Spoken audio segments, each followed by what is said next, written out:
حکیم احسن اور حکیم راحت نظر بند کر دیے گئے ہیں تاکہ شہنشاہ کی بگڑی ہوئی حالت کو چھپایا جا سکے۔ وہ چپ ہو گیا۔ نواب عیسیٰ بیگ نے زانوں پر رکھی ہوئی پیچوان کی نیں اٹھا کر قالین پر پھینک دی اور خواجہ سرا کی طرف دیکھے بغیر حکم دیا، کاتب کو طلب کرو، ہرکاروں کو تیار ہونے کا حکم دو۔ آدھی رات کی توپ چل چکی تھی۔ چاند اپنے نشیمن میں ذل سبحانی کی طرح سیاہ بادلوں کے الوان اوڑھے پڑا تھا۔ سارے انگنت منصبداروں کی طرح زرکار لباس پہنے مغل اقبال پر چھائی ہوئی بھاری رات کے ڈھلنے کا انتظار کر رہے تھے۔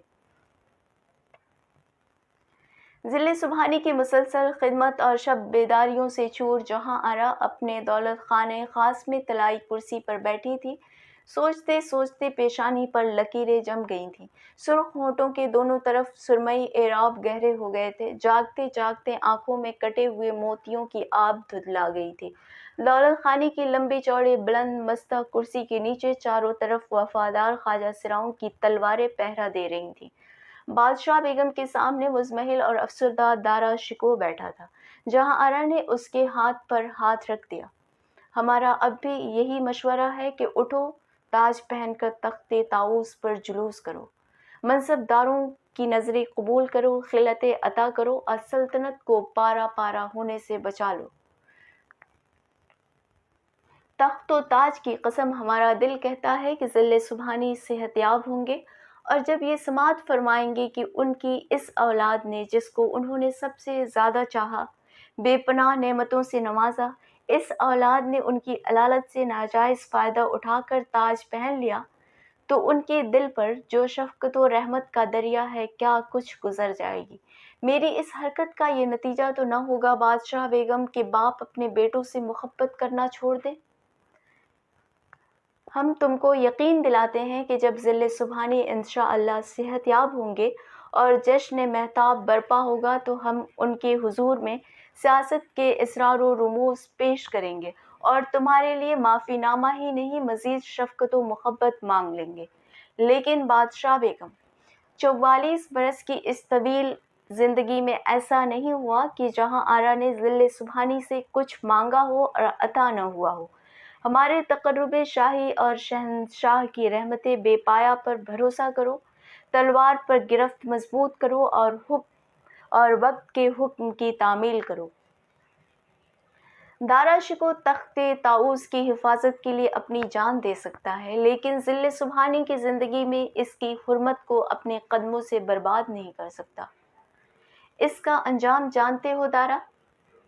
اس کا انجام یہ ہوگا کہ اس عظیم الشان سلطنت کے امیر و وزیر جو تخت و تاج کی غلامی کو عبادت جانتے ہیں، تخت و تاج کے اوجھل ہوتے ہی اس مقدس اور زرعی طوق کو گردن سے اتار کر رکھ دیں گے اور شہزادہ سوم کے دام میں گرفتار ہو جائیں گے، اور خدا نخواستہ خاکم بدہن مغل تاریخ دوسرے اکبر اعظم سے محروم ہو جائے گی۔ یہ سچ ہے کہ ہم نے ایک عورت کا دماغ پایا ہے، لیکن اس دماغ کی تربیت ہندوستان ہی کے نہیں، دنیا کے 3 عظیم المرتبت شہنشاہوں نے کی ہے۔ ہماری سیاسی بصیرت جو کچھ ہونے والا ہے اس کو اس طرح دیکھ رہی ہے جس طرح ان جھاڑوں کی روشنی میں تم ہم کو دیکھ رہے ہو۔ ہم اسی بارے خاص میں آپ کا مشورہ چاہتے ہیں۔ تو سنو، مراد بھولا ہے، اس لیے اندیشہ ہے کہ اورنگزیب کا شکار ہو جائے۔ شجاع، عیاش اور جاہ طلب ہے، اس لیے امکان ہے کہ مفسدوں کی کارستانی اور نشے کی طرح کام کر جائے، اور خود اورنگزیب اس دکن کا تقریباً فرما روا ہے جو کئی سلطنتوں پر مشتمل ہے، اور اس کی رکاب میں وہ آزمودہ کار لشکر اور بھاری توپ خانہ ہے جو تمام دکن کی گوشمالی کے لیے روانہ کیا گیا تھا۔ یعنی اورنگزیب کا زہریلا دانت وہ شاہی لشکر ہے جو واپس بلایا جا سکتا ہے اور اس کو بے ضرر بنایا جا سکتا ہے۔ ہاں، لیکن وہ اس زہریلے دانت کے لیے اپنی جان تک کی بازی لگا دے گا۔ رہا دارالخلافہ، تو خدا کرے میرا خیال باطل ہو، لیکن میرا خیال ہے کہ ولایتی امیروں پر تم سے زیادہ اورنگزیب کا اثر ہے۔ راجپوتوں پر تم حاوی ہو، بڑی تعداد ایسے امیروں کی ہے جو ترازو کے جس پلڑے کو جھکتا پائیں گے اسی پر بیٹھ جائیں گے۔ تاہم اگر تم تاج پہن لو تو امیروں کی بڑی تعداد ولی عہد سلطنت اور مہین پر خلافت کے رکاب میں تلوار چلانے کو سیاسی عبادت خیال کرے گی۔ دیر تک سکوت رہا، پھر دارا نے پہلو بدلا۔ بادشاہ بیگم کھڑی ہو گئیں۔ دارا کورنش کے لیے جھکا تو دعا دی، خدا تمہیں اورنگزیب کے فساد سے محفوظ رکھے۔ دارا اپنے محل میں داخل ہوا تو خواجہ سرا فہیم نے عرض کیا، امرا دست بوسی کو حاضر ہیں۔ وہ انہی قدموں دیوان خانے حکومت پہنچا۔ امیر الامراء نواب خلیل اللہ خاں قلعہ معظم خاں مہاراجہ مرزا جے سنگھ نے کورنش ادا کی۔ وہ تخت پر دو زانو بیٹھ گیا۔ مہاراجہ دائیں ہاتھ پر امیر الامراء اور خاں قلعہ بائیں ہاتھ پر مؤدب بیٹھ گئے۔ معتبر خواجہ سرا اپنی اپنی جگہوں پر دست بستہ کھڑے تھے۔ دارا کے ہاتھ کی جنبش پر خواجہ سرا فہیم تخت کے سامنے رکوع میں کھڑا ہو گیا۔ قرآن پاک اور گنگا جلی۔ حاضرین نے ایک دوسرے کو گوشۂ چشم سے دیکھا۔ ایک خواجہ سرا نے چاندی کی چوکی تخت کے پہلو میں لگا دی۔ فہیم نے قرآن پاک کے پاس گنگا جل کی سنہری چھاگل رکھ دی۔ دارا نے ہاتھ کا اشارہ کیا۔ خواجہ سرا باہر چلے گئے۔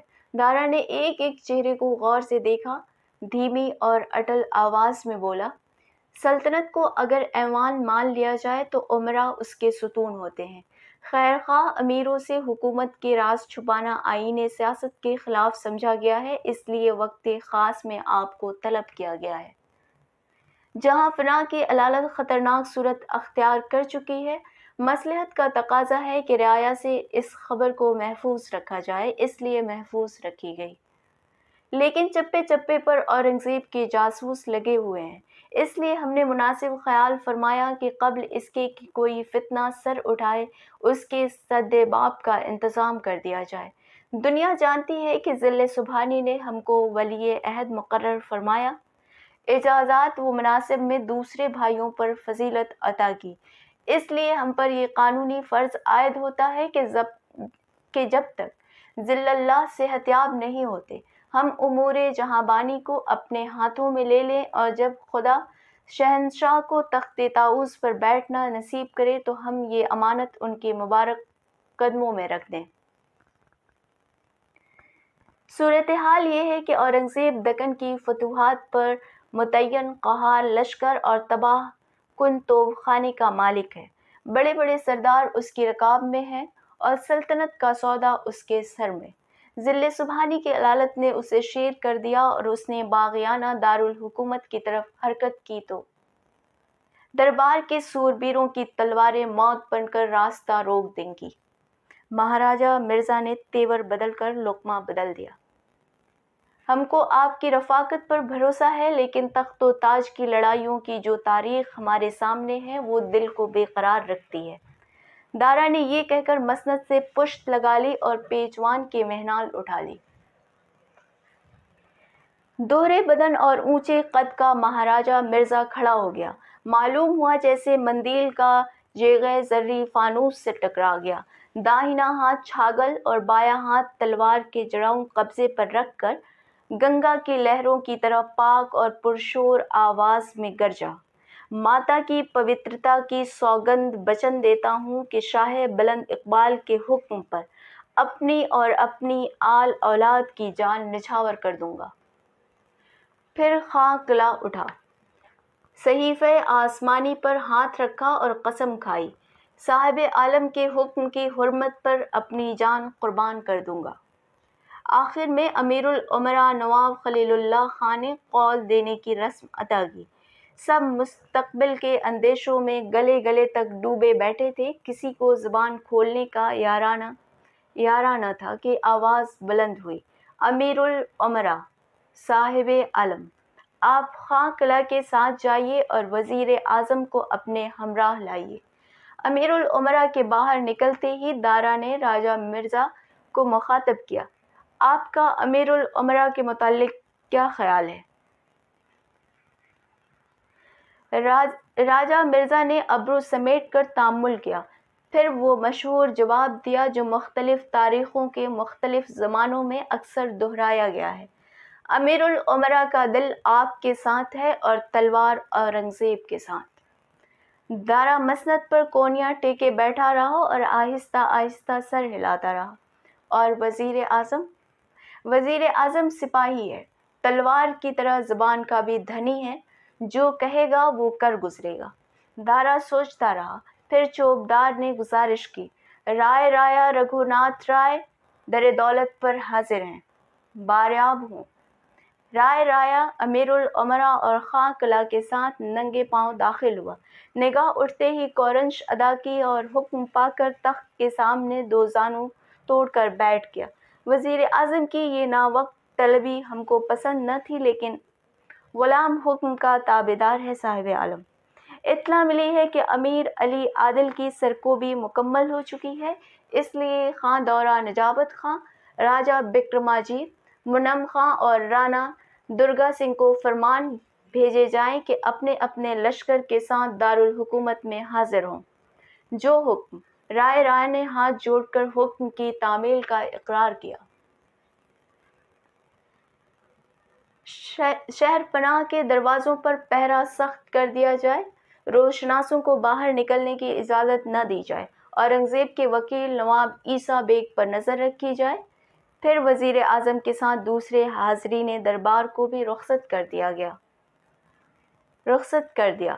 نواب عیسیٰ بیگ کی ڈیوری پر بادشاہی سپاہی پانچوں ہتھیار لگائے کھڑے تھے، اندر جانے والوں کو روک رہے تھے اور باہر آنے والوں کی تلاشی لے رہے تھے۔ دوپہر کا گجر بجتے ہی ہٹو بچو کا شور ہوا۔ شہزادی روشن آرا کا داروغہ خواجہ سرا نیلم بھاری لباس پہنے، چاندی کا وہ عصا تھامے جس کے سپر سونے کا عقاب بنا تھا، سامنے آیا۔ اس کے پیچھے حبشی غلاموں کی قطار سروں پر خوان اٹھائی تھی۔ ایک سپاہی نے ٹوکا، شاہی حکم ہے، کوئی اندر نہیں جا سکتا۔ نیلم نے تنک کر سپاہی کو دیکھا، ایک جھوٹی ٹھنڈی سانس بھری اور مٹک کر بولا، ارے واہ ترم خاں، ہماری بلی اور ہمی سے میں آؤں؟ شاہی حکم سواروں پیادوں کے لیے ہے کہ قورمے کی قابوں پر بھی پہرے بیٹھ گئے ہیں؟ پھر اس نے اپنے غلاموں کو بھی حکم دیا، رکھ دو زمین پر خوان، چاہے کتے بھگوڑے یا بلی کھائے، ہماری بلا سے کوئی ہمارے پوت کی کمائی ہے کہ رونے بیٹھے؟ سپاہیوں کا افسر سیدھا سادہ راجپوت تھا، کھڑا ہتھیلی پر تمباکو مل رہا تھا، چٹکی منہ میں داب کر گرجا، ارے خان صاحب لے جاؤ تم اپنا خان، یہ تو ٹھٹول کر رہا تھا۔ نیلم نے سنی انسنی کر کے اسی سپاہی کو نشانہ بنایا۔ آدمیوں کو گن لو اور چاہو تو تصویریں اتار لو، جب لوٹیں تو ملا لینا، اور ہاں کعبے کھول کر دیکھ لو کہیں ہاتھی گھوڑے توپے زنبوریں نہ بند ہوں۔ سپاہی مسکراتے رہے اور نیلم کے ساتھ تمام خوان اندر چلے گئے۔ نواب نے خواجہ سرا سے دیوان خانے کے اندرونی درجے میں ملاقات کی، غلام خوان رکھ کر الٹے پاؤں چلے آئے۔ نواب نے خواجہ سرا سے سرگوشیاں کی اور رخصت کر دیا، پھر قابیں کھولیں۔ بانس کے زرد کاغذ پر خط جلی کی کتابت دور سے چمک رہی تھی، ایک ایک قاب کے پرچے قالین پر ڈھیر کر دیے گئے۔ پھر ملازمین کی ایک قطار نے ان پرچوں کے پیکٹ بنائے اور یہ پیکٹ موم جاموں میں بند کر دیے گئے اور حلال خوروں کے ٹکڑوں اور بشتیوں کے مشکوں میں رکھ ڈیوڑی سے نکال کر منصوبے کے مطابق ان آدمیوں تک پہنچا دیے گئے جو منتظر تھے۔ دوسری صبح ایسا ہی ایک پرچہ جامع مسجد کی دیوار سے اتار کر کوتوالے شہر کے سامنے پیش کیا گیا۔ مضمون تھا، خطرہ جو ہندوستان کی خلافت اسلامیہ کے سر پر منڈلا رہا تھا، آج سوتی ہوئی تلوار کے مانند سامنے آ گیا ہے۔ ذل اللہ کا چراغ حیات جھلملا رہا ہے اور شہزادہ بزرگ دارا شکوہ، جس کو نماز سے نفرت، روزے سے عداوت، حج سے بغض اور زکوٰۃ سے قد ہے، شہنشاہی کے منصوبے بنا رہا ہے۔ تخت طاؤس پر وہ شخص اپنے ناپاک قدم رکھنے والا ہے جو خدا کا منکر اور رسول اللہ کی رسالت کا انکاری ہے، جو پربھو کے نام کی عارضی انگوٹھی اور مکٹ پہنتا ہے، بظاہر یوگیوں اور سنتوں کا مداح ہے، لیکن بباطن راجپوتوں کی تلواروں کا سہارا لے کر ہندوستان جنت نشان سے اسلام کو خارج کر دینے کا منصوبہ بنا چکا ہے۔ برادران اسلام، ہندوستان کے قاضیان عظام اور مفتیان کبار کا فتویٰ ہے کہ ایسے شخص کے خلاف تلوار اٹھانا جہاد ہے، جہاد اکبر ہے۔ آج تمہاری عبادت تہجد کی نمازوں اور نفل کے روزوں میں نہیں، گھوڑوں کی رکابوں اور تلواروں کے قبضوں میں محفوظ ہے۔ شیروں کی طرح اٹھو اور کفر پر اس کا دروغ ثابت کر دو۔ کاغذ کے اس پرچے نے اپنے عہد کی سب سے بڑی سلطنت کا دل ہلا دیا۔ خانقاہ سے دربار اور دربار سے بازار تک ایک ایک چپے نے اس زلزلے کا جھٹکا محسوس کیا۔ خواجہ سرا عنبر نے جب یہ پرچہ بادشاہ بیگم جہاں آرا کے حضور سے گزارا تو وہ سر سے پاؤں تک کانپ گئیں۔ اتنی بار پڑھا کہ عبارت حفظ ہو گئی۔ اسی وقت شاہ بلند اقبال دارا کو یاد کیا، دارا جو اکبر اعظم کی بنائی ہوئی عمارت میں چاند سورج ٹانکنا چاہتا تھا، اس حملے کے لیے تیار نہ تھا۔ انتہائی غیظ و غضب کے عالم میں بیٹھا ہوا سوچ رہا تھا، لیکن کچھ سمجھ میں نہ آ رہا تھا۔ بادشاہ بیگم کا پیام سنتے ہی اٹھ کھڑا ہوا۔ بادشاہ بیگم نے بھائی پر نگاہ کی۔ وہ رات کے ملے دلے کپڑوں پر نیم آستین پٹکا اور مندیل پہن کر چلا آیا تھا۔ چہرے پر فکر کا منحوس سایہ کانپ رہا تھا۔ بادشاہ بیگم ولیوں کی سی پاک، مضبوط اور تسکین آفرین آواز میں مخاطب ہوئی۔ جائز بادشاہ کو تخت پر بیٹھنے سے روکنا آسان ہے، لیکن ناجائز بادشاہ کے نیچے سے تخت گھسیٹ لینا مشکل ہے۔ دارا نے چونک کر بادشاہ بیگم کو دیکھا۔ وہ اسی طرح دارا کی نگاہوں سے بے نیاز بولتی رہیں۔ عزیز جان، ہمارے ایک قیمتی مشورے کی قدر نہ کی، لیکن ہماری خاطر میں ملال نہیں، اس لیے کہ عزیز جان نے باپ کی محبت پر بہن کی بصیرت کو قربان کر دیا۔ دارا شکوہ بابا: جی، آج کون دن ہے؟ جمعہ۔ مبارک ہو۔ دارا شکوہ بابا کو مبارک ہو، سلطنت مبارک ہو۔ بادشاہ بیگم نے اپنے دونوں ہاتھ دارا کے شانوں پر رکھ دیے۔ ہماری پریشان خیالی کچھ سمجھنے سے قاصر ہے۔ اٹھو، غسل کرو، خلعت فاخرہ زیب تن کر کے ابوالمظفر شہاب الدین محمد شاہ جہاں کی سواری خاص پر سوار ہو کر جامع مسجد میں ورود فرماؤ۔ صاحب قرآن ثانی کی صحت کی دعا مانگ کر رعایا کو خطاب کرو اور شہزادہ سوم کے خطرناک منصوبوں کو خاک میں ملا دو۔ دارا اسی طرح بادشاہ بیگم کو گھورتا رہا۔ کوتوال شہر کو حکم دو کہ سازش کی تحقیقات کرے، مجرموں کو عبرتناک سزائیں دی جائیں، منادی کرا دی جائے کہ جس شخص کے پاس سے یہ چیتھڑا برآمد ہوگا اسے سولی پر لٹکا دیا جائے گا، جس زبان سے یہ الفاظ ادا ہوں گے اسے تراش لیا جائے گا۔ سلطنت شراب کا شیشہ نہیں ہوتی جسے چند فسادی ویران مسجد کے صحن سے پتھر چن کر چکناچور کر ڈالیں۔ ذل سبحانی کی علالت کے زمانے میں پہلی بار غسل خانے کے داروغہ نے اس خاص